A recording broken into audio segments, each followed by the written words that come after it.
Here we have a Jetstar A320-200 in the Jetstar generation livery. But is it worth in your collection? Let's find out. This could be us. So back to what I was saying. Could be us. Hey guys, welcome back to another episode of review where today we will be taking a closer look at the Jetstar Airbus A320-200 in the Jetstar generation livery from Sky 500. Looking at the box, and in the front of the box you can see a cutout of the plane. You also have the Jetstar and Sky 500 branding. Since this is a Sky 500 box and Sky 500 don't really put much detail into the back of the box, there isn't much on the back of the box. And here she is, the Jetstar A320-200 in the Jetstar generation livery. But before we take a closer look at this model, let's take a look at what this aircraft is doing for Jetstar in real life. This aircraft with the registration code VH-VGF, which stands for Victor Hotel-Victor Quebec Foxtrot, was delivered to Jetstar in April 2008 in the normal Jetstar livery. This livery was to commend 10 years of Jetstar flying. They currently still fly with this livery on this aircraft. For those of you who don't know who Jetstar are a low-cost subsidiary of Qantas. Without further ado, let's take a closer look. At the back of the plane we have the Jetstar branding on the tail. Moving up the plane we have the full registration code of the aircraft, and we also have the rear cargo doors. On the side of the plane we have the low fares forever written on the side of the plane. This is because Jetstar is the budget airline of Qantas. And on the other side of the plane we have the hashtag Jetstar generation on this other side of the plane. And rounding out at the front of the plane we have the main doors, the cargo doors and the cockpit windows, which could have had a lot more detail put into the cockpit windows like you see in the Herpa Wings version of the Qantas 737 Retrojet. Moving on to the engines, Jetstar have decided to go for the silver engines, which is the normal livery of the aircraft. The engines are very well done, and if you look closely enough inside the engine, you can see the engine fan blades. Moving on to the wings of the plane, and on the top side of the wings, you can see the flaps, slaps and spoilers carved out decently.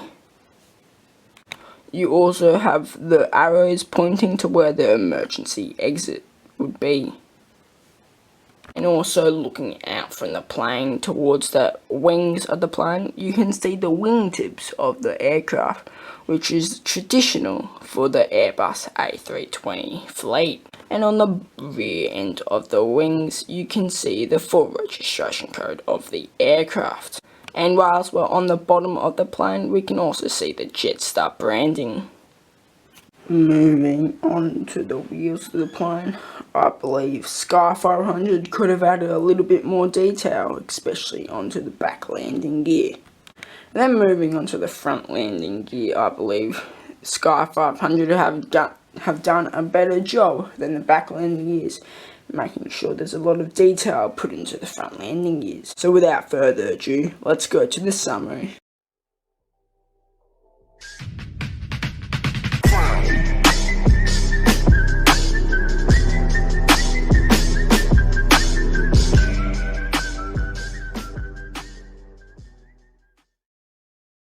Moving on to the summary, I'm going to give a score for each of the four main elements I believe makes a good model. The first element is the box and how much detail it has, and I scored Sky 500 a 2. There isn't too much detail on the back of the box, and there's very minimal detail about the model itself. The next element is comparing the model to the real life plane. I believe Scar 500 have done a really good job making sure the colours, the engines and everything match up to the real model, and that's why I score it a 4. Moving on to the mould itself, I believe Scar 500 have done a pretty good job with the mould, but the things that are letting it down are the back landing gears and also the fact they can tip over at the back, which is an issue I have with this model. Moving on to the last element, which I believe is probably the most important, and it's the detail. The detail on this model is really good with the sat nav on the top, the engines, the engine fan blades. Everything just looks really good with the model. The only thing that let it down for me was the cockpit windows out the front and also the back landing gear. So that gives it a total score out 13 out of 20.